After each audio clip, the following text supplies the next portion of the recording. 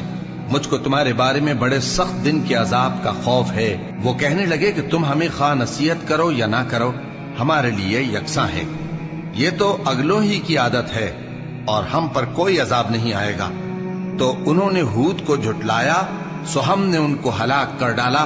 بے شک اس میں نشانی ہے اور ان میں اکثر ایمان لانے والے نہیں تھے، اور تمہارا پروردگار تو غالب ہے، مہربان ہے۔ قوم سمود نے بھی پیغمبروں کو جھٹلایا جب ان سے ان کے بھائی صالح نے کہا کہ تم ڈرتے کیوں نہیں، میں تو تمہارا امانت دار پیغمبر ہوں، تو اللہ سے ڈرو اور میرا کہا مانو، اور میں اس کا تم سے بدلہ نہیں مانگتا، میرا بدلہ رب العالمین کے ذمے ہے۔ کیا جو چیزیں تمہیں یہاں میسر ہیں ان میں تم یوں ہی بے خوف چھوڑ دیے جاؤ گے؟ یعنی باغ اور چشمے اور کھیتیاں اور کھجوریں جن کے خوشے لطیف و نازک ہوتی ہیں، اور پہاڑوں میں تراش تراش کر پرتکلف گھر بناتے ہو، تو اللہ سے ڈرو اور میرے کہے پر چلو، اور حد سے تجاوز کرنے والوں کی بات نہ مانو جو ملک میں فساد کرتے ہیں اور اصلاح نہیں کرتے۔ وہ کہنے لگے کہ تم تو جادو زدہ ہو، تم اور کچھ نہیں، ہماری یہ طرح کے آدمی ہو، اگر سچے ہو تو کوئی نشانی پیش کرو۔ صالح نے کہا، دیکھو یہ اونٹنی ہے، ایک دن پانی پینے کی اس کی باری ہے اور ایک معین روز تمہاری باری، اور اس کو کوئی تکلیف نہ دینا، نہیں تو تم کو ایک بڑے سخت دن کا عذاب آ پکڑے گا۔ بالآخر انہوں نے اس کو مار ڈالا، پھر نادم ہوئے، سو ان کو عذاب نے آ پکڑا۔ بے شک اس میں نشانی ہے اور ان میں اکثر ایمان لانے والے نہیں تھے، اور تمہارا پروردگار تو غالب ہے، مہربان ہے۔ قوم لوط نے بھی پیغمبروں کو جھٹلایا جب ان سے ان کے بھائی لوط نے کہا کہ تم کیوں نہیں ڈرتے، میں تو تمہارا امانت دار پیغمبر ہوں، تو اللہ سے ڈرو اور میرا کہا مانو، اور میں تم سے اس کام کا بدلہ نہیں مانگتا، میرا بدلہ رب العالمین کے ذمے ہے۔ کیا تم دنیا جہان میں سے لڑکوں پر مائل ہوتے ہو، اور تمہارے پروردگار نے جو تمہارے لیے تمہاری بیویاں پیدا کی ہیں ان کو چھوڑ دیتے ہو؟ حقیقت یہ ہے کہ تم حد سے نکل جانے والے لوگ ہو۔ وہ کہنے لگے کہ اے لوط، اگر تم باز نہ آؤ گے تو شہر بدر کر دیے جاؤ گے۔ لوط نے کہا، میں تمہارے کام سے سخت بیزار ہوں، اے میرے پروردگار، مجھ کو اور میرے گھر والوں کو ان کے کاموں کے وبال سے نجات دے۔ سو ہم نے ان کو اور ان کے گھر والوں کو سب کو نجات دی، مگر ایک بڑھیا کے پیچھے رہ جانے والوں میں تھی۔ پھر ہم نے اوروں کو ہلاک کر دیا اور ان پر مے برسایا، سو جو مے ان لوگوں پر جو خبردار کیے گئے تھے برسا، وہ برا تھا۔ بے شک اس میں نشانی ہے اور ان میں اکثر ایمان لانے والے نہیں تھے، اور تمہارا پروردگار تو غالب ہے، مہربان ہے۔ اور بن کے رہنے والوں نے بھی پیغمبروں کو جھٹلایا جب ان سے شعیب نے کہا کہ تم ڈرتے کیوں نہیں، میں تو تمہارا امانت دار پیغمبر ہوں، تو اللہ سے ڈرو اور میرا کہا مانو، اور میں اس کام کا تم سے کچھ بدلہ نہیں مانگتا، میرا بدلہ تو رب العالمین کے ذمے ہے۔ دیکھو پیمانہ پورا بھرا کرو اور نقصان نہ کیا کرو، اور ترازو سیدھی رکھ کر تولا کرو، اور لوگوں کو ان کی چیزیں کم نہ دیا کرو، اور ملک میں فساد نہ کرتے پھرو، اور اس سے ڈرو جس نے تم کو اور پہلی خلقت کو پیدا کیا۔ وہ کہنے لگے کہ تم تو جادو زدہ ہو، اور تم اور کچھ نہیں، ہم ہی جیسے آدمی ہو، اور ہمارا خیال ہے کہ تم جھوٹے ہو، سو اگر سچے ہو تو ہم پر آسمان سے ایک ٹکڑا لا گراؤ۔ شعیب نے کہا کہ جو کام تم کرتے ہو میرا پروردگار اس سے خوب واقف ہے۔ تو ان لوگوں نے ان کو جھٹلایا، پس سائبان والے دن کے عذاب نے ان کو آ پکڑا، بے شک وہ بڑے سخت دن کا عذاب تھا۔ اس میں یقیناً نشانی ہے اور ان میں اکثر ایمان لانے والے نہیں تھے، اور تمہارا پروردگار تو غالب ہے، مہربان ہے۔ اور یہ قرآن رب العالمین کا اتارا ہوا ہے، اس کو امانت دار فرشتہ لے کر اترا ہے، یعنی اس نے تمہارے دل پر اس کا القاء کیا ہے تاکہ تم لوگوں کو خبردار کرتے رہو، اور القاء بھی فصیح و بلیغ عربی زبان میں کیا ہے، اور اس کی خبر پہلے پیغمبروں کی کتابوں میں لکھی ہوئی ہے۔ اور کیا ان کے لیے یہ سند نہیں ہے کہ علماء بنی اسرائیل اس بات کو جانتے ہیں؟ اور اگر ہم اس کو کسی اجمی پر اتارتے اور وہ اسے ان لوگوں کو پڑھ کر سناتا تو یہ اسے کبھی نہ مانتے. اسی طرح ہم نے انکار کو گناہگاروں کے دلوں میں داخل کر دیا. وہ جب تک درد دینے والا عذاب نہ دیکھ لیں اس کو نہیں مانیں گے. وہ عذاب ان پر ناگہاں آ واقع ہوگا اور انہیں خبر بھی نہ ہوگی. اس وقت کہیں گے کیا ہمیں مہلت ملے گی؟ تو کیا یہ ہمارے عذاب کے لیے جلدی مچا رہے ہیں؟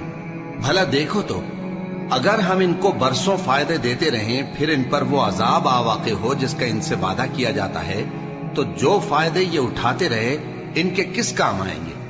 اور ہم نے کوئی بستی ہلاک نہیں کی مگر اس کے لیے خبردار کرنے والے پہلے بھیج دیتے تھے تاکہ یاد دلا دیں. اور ہم ظالم نہیں ہیں اور اس قرآن کو شیطان لے کر نازل نہیں ہوئے. یہ کام نہ تو ان کے لائق ہے اور نہ وہ اس کی طاقت رکھتے ہیں. وہ تو آسمانی باتوں کے سننے کے مقامات سے الگ کر دیے گئے ہیں.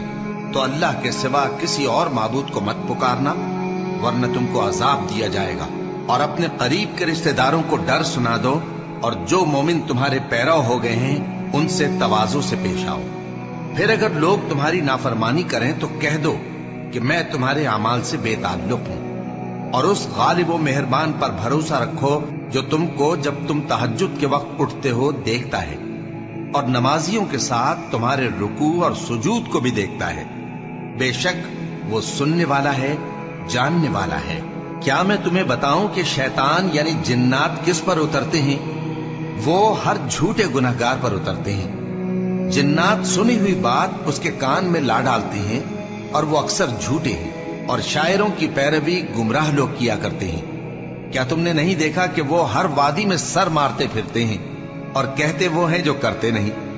مگر جو لوگ ایمان لائے اور نیک کام کیے اور اللہ کو بہت یاد کرتے رہے اور انہوں نے اپنے اوپر ظلم ہونے کے بعد انتقام بھی لیا اور ظالم عنقریب جان لیں گے کہ کون سی جگہ لوٹ کر جاتی ہیں.